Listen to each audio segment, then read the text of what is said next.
and not only I, but also all who know the truth, because of the truth that abides in us and will be with us forever.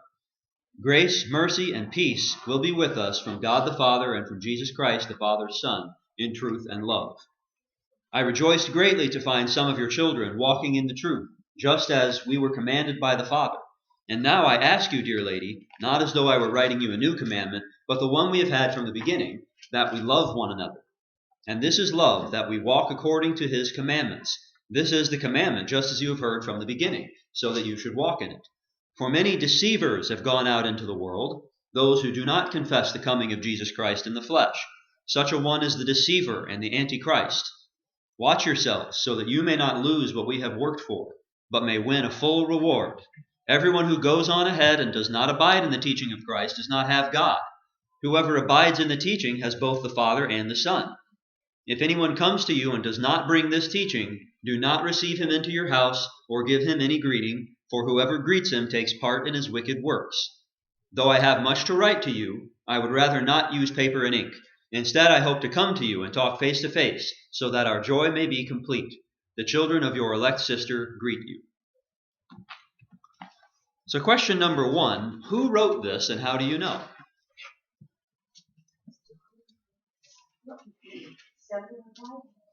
Is that right?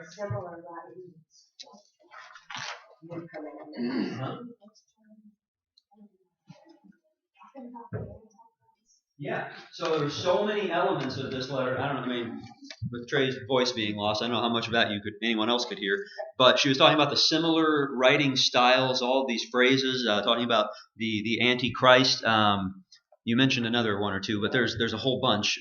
Things like he talks about a new commandment. He says the new commandment that we have had from the beginning. He says love one another.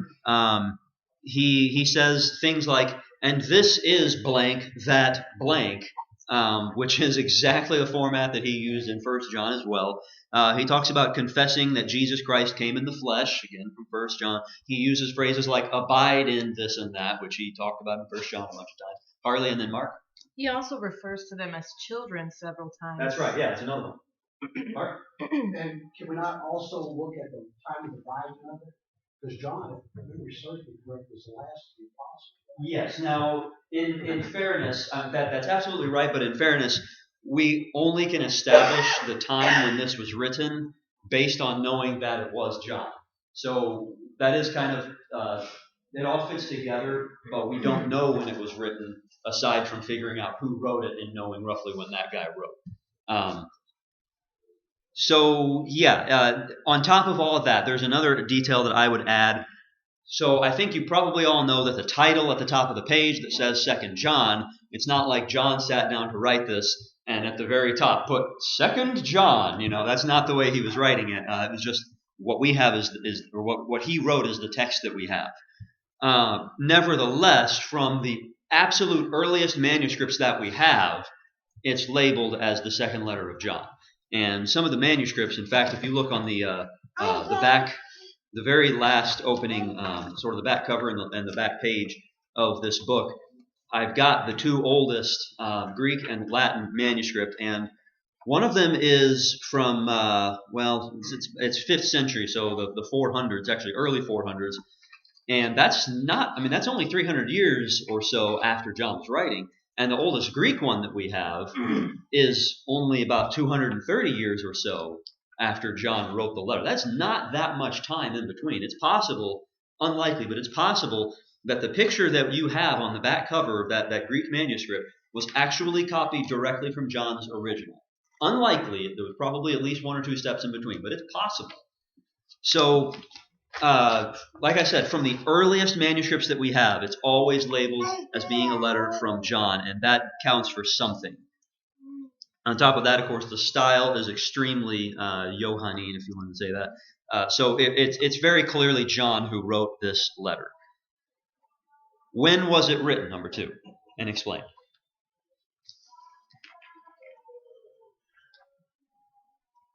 Well, it would seem like it's after first John, but it was just a continuation, because a lot of this is, from what we just studied and read this, it's like, why have the break, right? It just seemed like it's a continuation. of what we just did in First John. Yeah, I don't know about a continuation necessarily, as in, you finish one page and you go on to the next one, because it is clearly a separate letter, but it's the same exact topics. Yeah, he's covering the same ground, the same material, just in a much more condensed fashion, and he's not going into the theology and the reason so much as just saying, this is the way it is, and you all better accept it. Nancy? It looks like it sounds like it's written to somebody specific, so he doesn't have to go into all the details of talking to, a number of people. It's to this lady and her children, to commend them and to help them to stay on the straight and narrow. And we'll talk some more about exactly who that is in a couple minutes here, but yeah, there are various theories, and one of the oldest theories on how all three of these letters relate is, maybe that's something I should share with you in a week or two. But yeah, they're clearly, or I don't know about clearly, but they seem to be pointed at least at slightly different audiences as well. So they're tied together. Presumably, they were written roughly the same time. That's about all we can say. We don't really know exactly when this was written because he doesn't give us any clear timestamps. While we're at it, First John didn't really have any clear timestamps. Really all of John's letters don't have any clear timestamps, and so we are left guessing. But our best guess is pretty late in the first century, probably sometime in the early 90s, which means that it was late enough for some of the heresies regarding Christ having come in the flesh and that sort of thing to have spread around. That's part of why I definitely think that it was. So some people put John's writings in the late 60s. Some people put them in the 90s. I don't think by the 60s this kind of stuff was popping up. If it had been, then you would have seen Paul and Peter talking about it, and they don't. It doesn't make a whole lot of sense unless it's a fair bit later, which puts it somewhere in the 90s based on some things in Revelation. It gets complicated. Mallory? That was my next question. I don't know this specific one, but were all the letters of John written before or after Revelation? Revelation seems to be the last thing that he wrote, and again, we're kind of guessing about that, but so in 2 John he talks about, I'd rather not write with paper and ink. Instead, I hope to come to you come to you and talk to you face to face. When he writes Revelation, remember in chapter 1, he talks about being on the island of Patmos on account of the word. Let's say the word of God, on account of the word, right? Account of the gospel, something like that. He is talking about being in exile. So when he was writing Revelation, he didn't have freedom to move around as he desired. And yet when he wrote 2 John and also 3 John, he seems to have the freedom to go where he wants. So it's possible that he came out of exile and then later did this, but it's a lot more likely it was the other way around, just based on some of the things that are in Revelation and the general feel of that book as being kind of the last closing, revelation. Okay. So it's a little bit of a guess, but almost certainly in the last decade of the first century. If you wanted to narrow it down a little bit more, probably between 90 and 95. Number 3, from where was it written? And explain again. I have Ephesus. Okay. Or maybe Ephesus. Based on maybe Ephesus is probably a better way to say that. And explain. I've got something about the fall of Jerusalem, that he was probably known to be there after the fall of Jerusalem. That's just what I was reading. Yeah, and that's kind of, it's another one of those things where we go, maybe Ephesus. Maybe. It is pretty much a guess, but again, looking at Revelation and assuming based on so if you look at a map of the 7 churches to whom he writes those specific letters in Revelation chapters 2 and 3, if you look at those on a map, they're all kind of clustered on sorry, I'm trying to do this backward for you, but in my head I'm confusing it. On the western side of Asia Minor or Anatolia, and kind of surrounding the area of Ephesus. Ephesus being kind of the chief city there.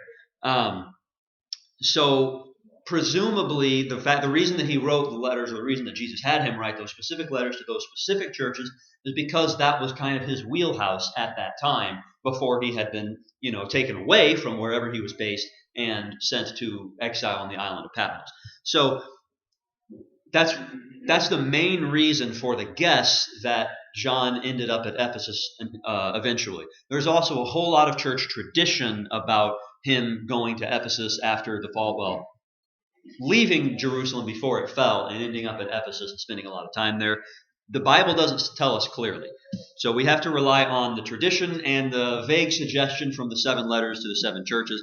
I've also got, on the very first opening, the first page, if you see these pictures, again, this is just a tradition, but it shows that it's a rather old tradition, considering that these people from, this is the 500s AD when this basilica was built and dedicated to John. The reason it was dedicated to John is because the tradition held that he had spent a few decades there toward the end of his life. So, for whatever that's worth, not a whole lot. I will say that if you look at all of the church traditions about where different apostles went, then you get into crazy town pretty quickly.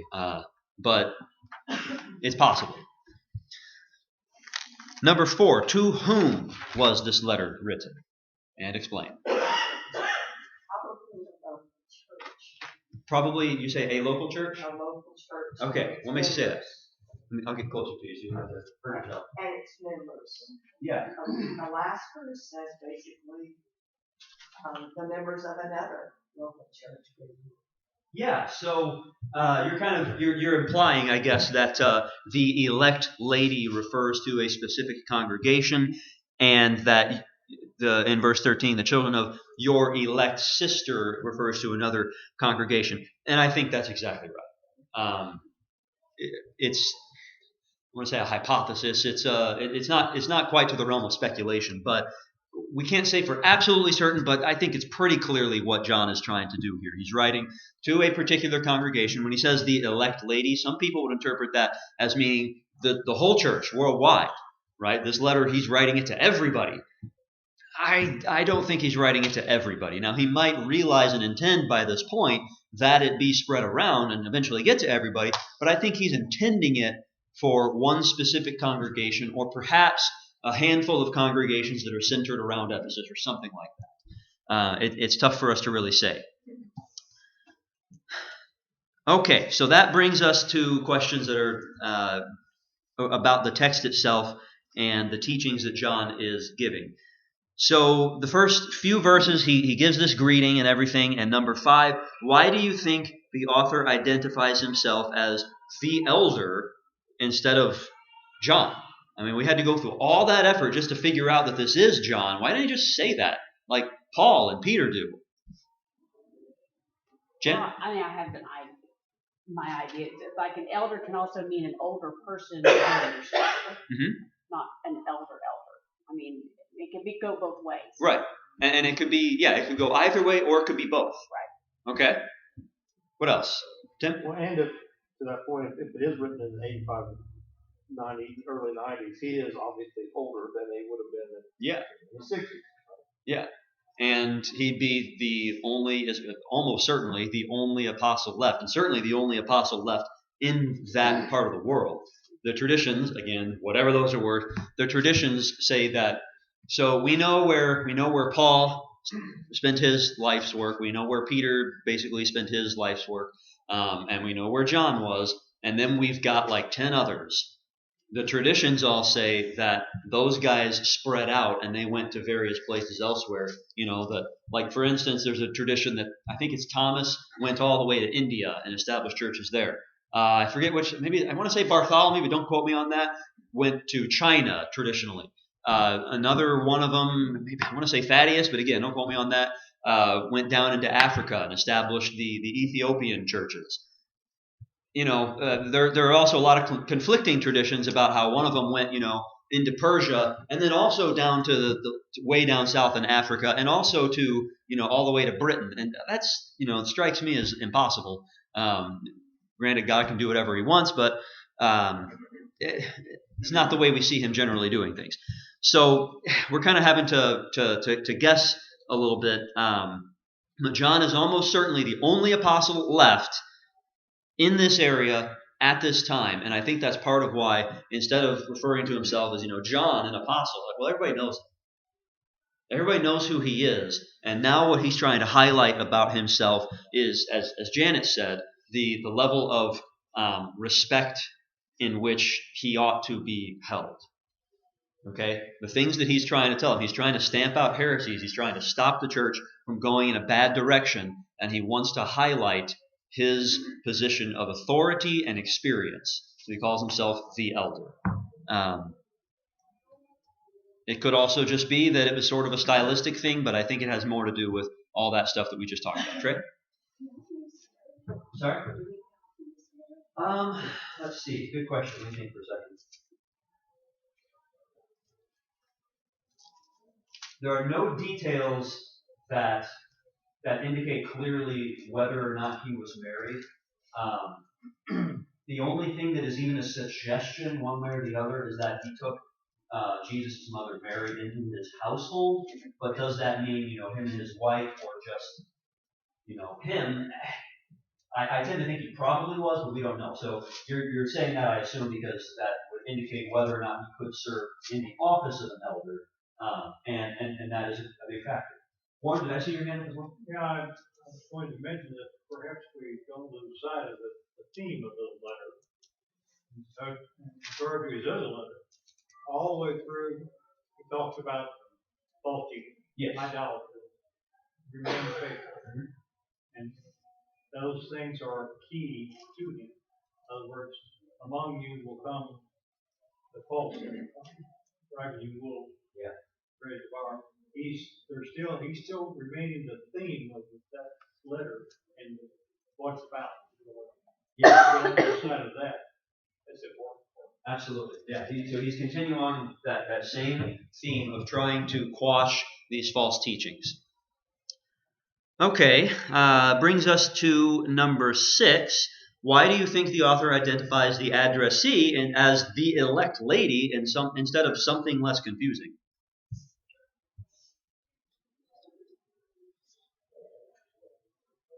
I mean, again, like Paul or Peter would have done, he could have just said, to the church at Ephesus, whom I love in truth. Instead, he says, to the elect lady. Jen? I have that in past with John and Paul both, they personified the church as a woman. Yes. And I've got some verses. Yeah, and so Paul and John do that. So does God. So does Jesus. Yeah. And that's a really, really interesting study to get into, but I don't want to get us too far off track. Trey, did I see you? Okay. Say it again. Oh, yeah, the bride. Yeah. Right. Tim? That's what I was going to say. The Okay. bride. And then the elect part is, the chosen, Yes. right? Those that have been, we're chosen priesthood, right? Without the royal priesthood. The elect, we've been called out of the world.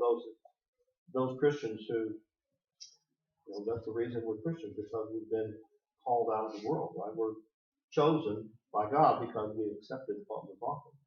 Yeah. So, and I think that he is trying basically from the first sentence to draw their attention back to that because of the things that he's trying. I mean, there are people who are dividing the church, and so to remind them that you are the people chosen by God is perhaps helpful in reorienting their minds to think about the way things should be, and then the way things are going, and how they ought to change that and go back to the way that things should be.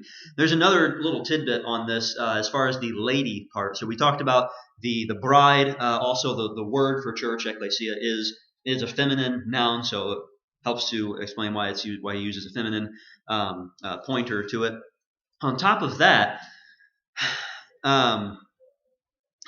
let's see here. So the word for lady is kuria, which is the feminine form of kurios, which is master or lord, which is used to refer to Jesus, to the Christ. Also, the term kuria was used by the Greeks sometimes as a label for like a district of land. So I tried to think of a good analog in English, and I kind of failed to come up with anything really good there. But it's kind of like the word district, except it's clearly feminine, and it's lady or mistress, something like that. So that's also possibly part of why he chooses to say it this way, if he's intending it for like one congregation that sort of serves a large area. I don't know. We're kind of speculating at that point. Number 7. Just from these first few verses, what are the main themes that you see so far in this letter? Knowing the truth. Sorry? Knowing the truth. Okay, knowing the truth, absolutely. Which is, knowing and truth are, back from 1 John, 2 enormous things, aren't they? And Huge obeying things. it. And obeying the truth. And obeying the truth, yeah. And walking in the truth, you might say, which is the title I chose. What else? Mark? I think Warren hit on it a few minutes ago about false teachers. Yes.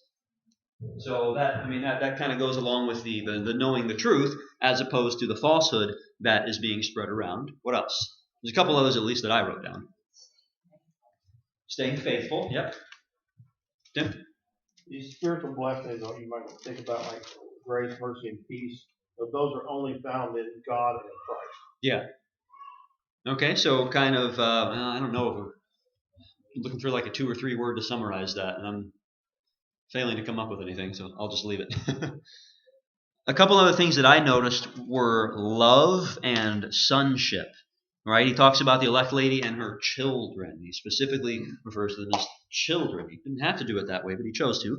He talks about loving them and talks about the Jesus being the Father's Son in truth and love. Again, so he's already hit love a couple of times. He's hit truth a number of times. He's talked about sonship or childhood in one way or another a couple of times. All of these things, just in the first few sentences, he's already introduced a lot of these themes. We're going to continue the rest of the letter. Number 8. Talking about verses 4 through 6, what are the main themes of the next section of verses?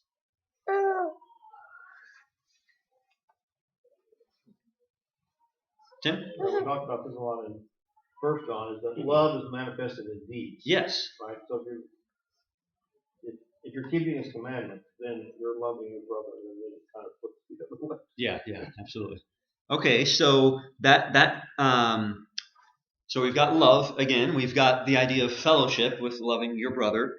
We've got the idea of the way that you walk or your manner of life being an indicator and being wrapped up with, I'm going to say what's in your heart, but you know what I mean. With whether you are with God or not is going to be manifested in the way that you walk, the way that you live your life. Okay, and we hit truth again as well in these few verses. Number 9, where in the Bible have you heard something like this new commandment before? John 13. John 13, 34, 35. Okay, John 13, 34 and 35. Where else? 1 John 2, 7. Where else? I kind of took a different angle, and I took Galatians 1:6. Okay. And that it's not another gospel. Oh, right? okay. It's not another new commandment. It's not new. Right? Yeah. Because there is no other gospel. There's only one. And so that kind of took it. Which is, that's kind of going off into the weeds from where I'm headed here, but let's go off in the weeds for a second.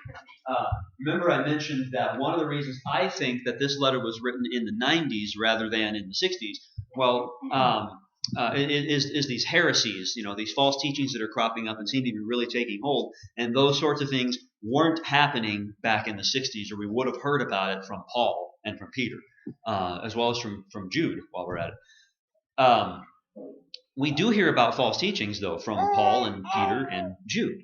It's just not these ones. And so even from so Galatians is the first letter that we have that Paul wrote. He wrote that letter in about the year 49. And already by that point, he was having to deal with false teachings and divisions. So I don't want you to come away with the impression that everything was hunky-dory, and then, all the apostles died out, and everything just went kerflooey. It's been kind of a problem throughout the history of the church from the very get-go, from the very early years of the church. And so it shouldn't be any surprise to us if that continues today, as it does. Okay, so out of the weeds and back on the path. So this new commandment, we've already mentioned 1 John 2:7. It's also in 1 John 2:24. It's also in 1 John 3:11. It's also in 1 John 5:3. We mentioned John 13, 34, and 35. It's also in John 14, verse 15. You notice that all of these are John, and he's the one who keeps harping on this. This is something that seems to have, not that it didn't matter to the other authors, but he seems to have thought it was a lot more important, and when he was writing, it needed to be shared a whole lot more. Number 10, how is walking in God's commandments equivalent to loving one another?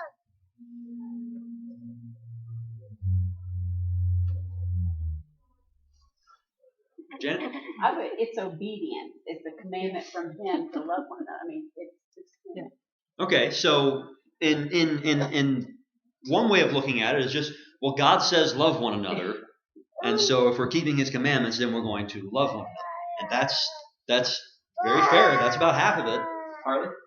It also ties back into 1 John. He goes on and on about, the light and the darkness, and on the light side would be loving, and God is on the light side, and if you're not loving, then you're on the dark side, and obviously we want to be on the light side, so we need to love not just God, but like our brothers as well. Okay, so I think you're sort of bridging the gap between what Janet was getting at and the other half of the explanation for this, about if we're abiding in God, well, God is love, so we're going to have to show love as well. What else? There's one more important, if perhaps less important than what we already mentioned, aspect of this. On the sacrificial side of love, Christ sacrificed. If we're doing the things we should, walking His commandment, we should be sacrificing our own time and effort for our brother. Okay. We talked about that. So you're in 1 John 3, especially really the whole letter.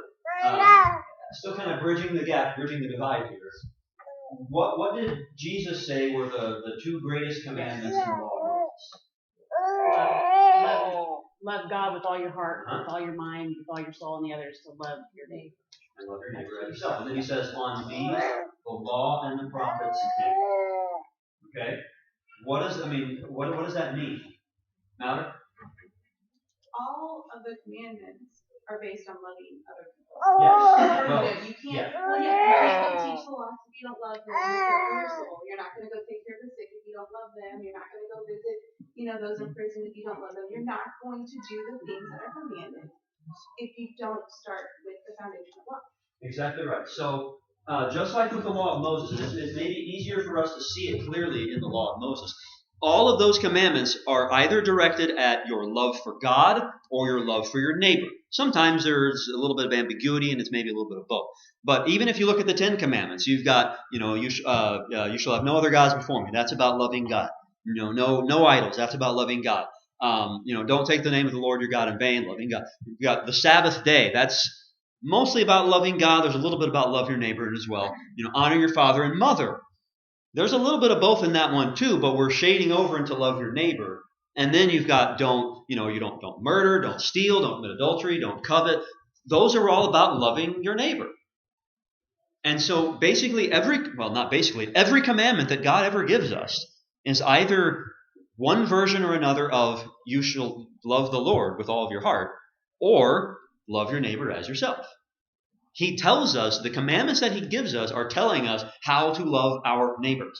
So as Mallory said, and she's kind of looking at it from the inner heart perspective of, well, I'm not going to do these things that are commanded unless I love my neighbor. Absolutely right.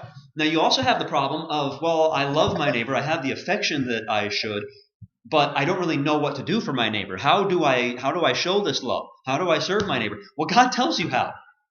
He gives you the commandments that say, here is how you love your neighbor. Do this and that and the other thing for him or her.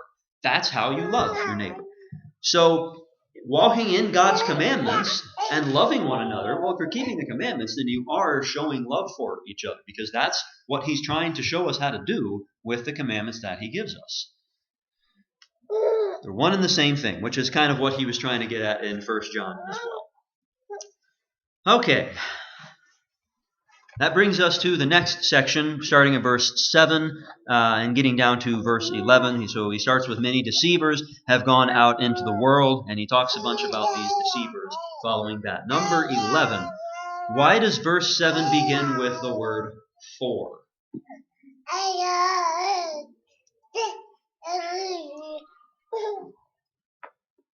Nancy? Isn't it kind of a continuation of the thought from the other people that, we've gone here for this is why this is our own moment. Okay, exactly right. So it's a conjunction, right? It's a transition, but it's not a cut off the previous thought and now we're going to talk about something completely different.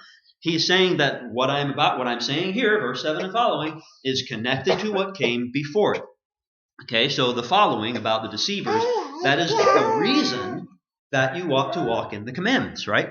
So verse 6, this is love, that we walk according to his commandments. This is the commandment, just as you've heard from the beginning, so that you should walk in it. For many deceivers have gone out into the world. It's not a subject change. He's saying this is why you ought to worry about walking in these commandments and loving one another, because many deceivers have gone out in the world who do not confess the coming of Jesus Christ in the flesh. So there are a bunch of people who will not, for example, love one another, who will not walk in God's commandments, and who will try to get in between you and your brothers, and who will try to get in the way of you keeping the commandments and loving your brothers. So he's trying to say, don't let that happen. Don't let the deceivers get in the way of you loving your brothers and keeping God's commandments. Number 12. How will loving one another help to deal with this problem of deceit? So the deceivers can get in the way and keep us from loving our brothers. How will loving one another help in itself to deal with the deceivers? Fletcher? If you love one another, if you love someone, you're going to want what's best for them. They're going to teach those. Okay, yeah. So from the get-go, let's say that the deceiver is one of your brothers. If you love that person, then you're going to try to teach them. You're going to try to correct them. On top of that, you're going to be trying, even if you have to basically shun the deceiver, as he's going to say that you have to do pretty soon here. If we're trying to keep each other from being deceived, well, that's an act of love. If we really, as Fletcher said, if we really want what's best for each other, then we're going to encourage each other to not be led astray. We're not going to forsake each other. We're not going to cut each other loose and say, well, I guess that's all I can do. We're going to stick together. And we're not going to allow strife and division to arise if we really love each other. Number 13. Excuse me.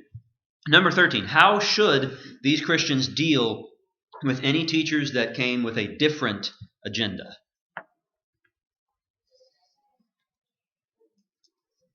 He was saying, don't even greet them. Don't even greet them. Okay. So, Because then you're approving of what they do. yeah, we shouldn't be giving approval to their evil deeds. As Paul would have said, not that long ago, well, say not that long ago, but it would have been in the 60s, so like 30 years before, in Titus 3, verse 10, have nothing more to do with them. It's just kind of like so Tim brought us back to Galatians chapter 1 earlier. Like, if anybody brings a different teaching, then let that person be cursed. Jenny, you had your hand up? And we need to keep in mind, because if we do listen or follow, we're going to lose heaven. Yeah. I mean, it's just a point that's Well, and so much was, as these were traveling, right? You stay in their house. Well, don't even bring them into your house. But if you do bring them into your house, and you're giving them wrong impression because others know that's a false teacher, you bring them in and you're housing them. It's like, okay, well, we're just off a little bit, right? So it gives the wrong impression. You're supporting them, and they think they're supporting them. Yeah, I'm glad that you said that, Tim. So he's getting into kind of the nuts and bolts of what John means by greet him. It's not, hey Dave. It's something more than that. Especially giving them a place to stay. Bringing them into your house, that kind of thing. And remember, this is not a society that makes use of hotels. So anytime somebody's traveling, you basically have to find somebody to stay with. And that was just an incredibly common practice. And we'll talk about that some more another time. But if you bring somebody into your house like that, you are giving implicit approval to the things that they are doing, the reasons that they're there. You don't want to be in that position. Correct? And how do you deal with other denominations? Is it not their deceivers? Yeah. So what are you supposed to about this in this thing? I mean, Yeah, it's a good question. I don't know that. So when I'm thinking about how I say this, you got to be careful with it. Slightly different situation where there is the one church and there are people coming up within it and causing division. And John is saying, do not give implicit approval to these people who say that they are of us, but they're actually deceivers and dividers. Now, that's not quite the same as there's already a divide here between, let's say, the one true church and a bunch of other, denominations and sects and confused people. And then saying that those people are the deceivers within the church. They're not. That doesn't mean that they're right. They might be preaching the exact same. I hate to use the term heresy, but when you're talking about John, there's just not a very much better term to use. They might be teaching the very same heresy, but at least they're not claiming to be from within. So it's kind of like what Paul says in 1 Corinthians 5 about when I told you that you should not keep company with anyone who is sexually immoral. Well, I didn't mean those of the world. I meant anyone who is a brother who is guilty of these things. Because, same reason, a little bit of leaven leavens the whole lump. You shouldn't even eat with that kind of person if it's a brother, but you would have to leave the world in order to avoid that outright. So I don't want to leave the impression either that we should say, well, don't worry about it. If it's a Baptist or something, then fine. But it's not quite the same situation. Now, you should still use your discretion and be very careful about the way that you do things and try not to give, as I think you're trying to get at, an implicit approval of what they're teaching. So let's say this person is on what they might call a mission trip or something. Probably not going to assist them in that, even by giving them a place to stay. Because that is kind of giving approval to the work that they're doing and the false teaching that they're giving. On the other hand, if it's just, they happen to be passing through, in that case, there's probably nothing wrong with giving them a place to stay for the night. In fact, it's probably a good thing in that case. Did I see another hand? And then I think I saw Tim's hand up. I was just going to say, this word receive, you'd have to look at that, but at least in my version, it probably means something similar. Just because you bring somebody in your house and have them stay the night doesn't mean you've received them. Right. Like you bring somebody in and let them stay for a while, you greeted them, they're, those kind of things. And if they're teaching falsely and everyone knows that and you know that, then you're obviously, that's what he's saying. Don't do that. Obviously, you can't know somebody to the point. We didn't know you to the point other than having preached when you moved in with us, right? Mm-hmm. No, that's not the same situation here. But what it says is, once you've been around somebody long enough that you should have known something, don't put up with false doctrine. I was going to use that as an example, actually. So, if I were to start saying that Jesus never came, or that Jesus wasn't God in the flesh, then Tim would be thinking right now about, I might need to get this guy and his family out of my home because I am furthering that false teaching if that were the situation. But having somebody over for dinner is not necessarily the same thing. And like you said, there's a point at which you know better, and that's when the changes really need to be made. Okay, a few more minutes. Verse number 14. Do we ever see deceivers today? Yes, a lot of the denominations. Okay, so the denominations, we're talking about that, but that's not quite the same situation. Do we see deceivers in this vein today? I see your head nodding. You want to elaborate? Oh, me? No, Oh, I was just saying that you have, even within the church, you start visiting other churches. I'm not even talking about like institutions. You can have some people who go like way, on either extreme. They want to be like really loose on some things, or they want to be even super tighter on things. It might sound all good, like, oh, we need to be super conservative. It's like, are you still remembering that you still have that love? Are you so concerned about keeping it so pure that you're forgetting the first two commandments to love God and love your neighbor?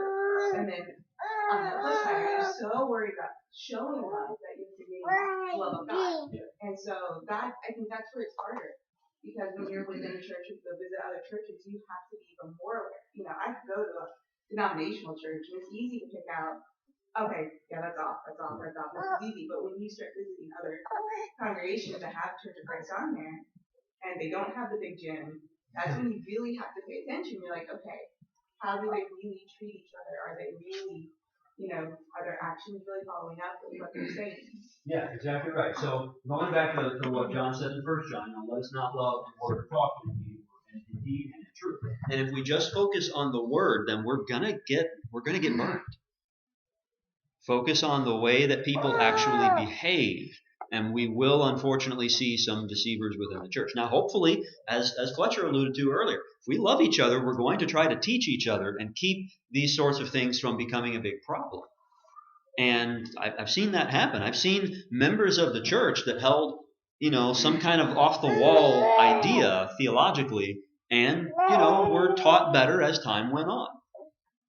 That's the way it's supposed to work. But we need to keep it working that way instead of letting those ideas take hold and fracture and divide and cause a lot of problems. Fortunately, I've seen that happen too. Last couple of questions. Number 15, why is this letter so short? Nancy? Well, you said you didn't want to put everything down in paper and pen. You wanted to see it. Yeah, this is one of those nice ones where John actually gives us a clear answer, isn't it? He's like, I'm gonna see you soon, so this is just a quick note to jot down. Number 16, what else do you imagine John wanted to tell them? Emphasis on the imagine there. I'll answer this just since we're short on time. I would imagine that he probably wanted to share some news with them the way that Paul and Peter tend to do. He probably wanted to give them a lot more encouragement. Probably wanted to ask them some questions.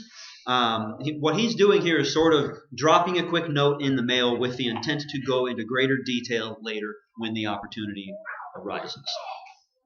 Finally, number 17, I'd like to get somebody else's opinion on this.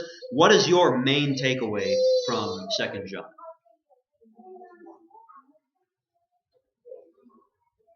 If we're not careful, we can lose our reward in it. Yes, lose. How does he say that? Lose what we have worked for, right? Now I've lost it, but yeah. We don't want that to happen to us, just like John didn't want it to happen to them. Any others? All right, so next week we will get into 3 John, and the week after that, Lord willing, we will be back in 2 John, and we'll look at the two letters together. Thank you.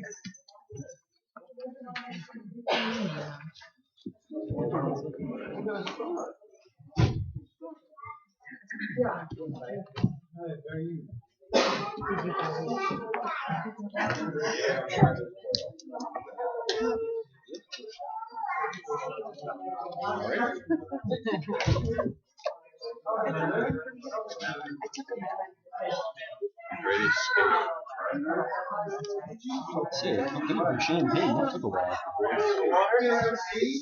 Yeah, it'll be easier in the water. Together.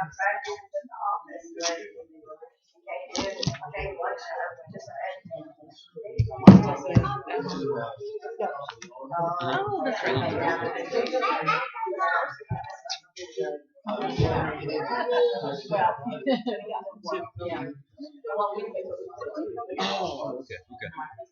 Topics. Okay. Yeah, we do. Thanks. No, I want you to wait. Like, how do you already have it on the wrap it back. Hey, you do something like that again. So, like, I took one of the pictures and sent it to my sister because I liked the picture. Everybody, you're not. That's okay. Yeah. See how long this is because we were shooting the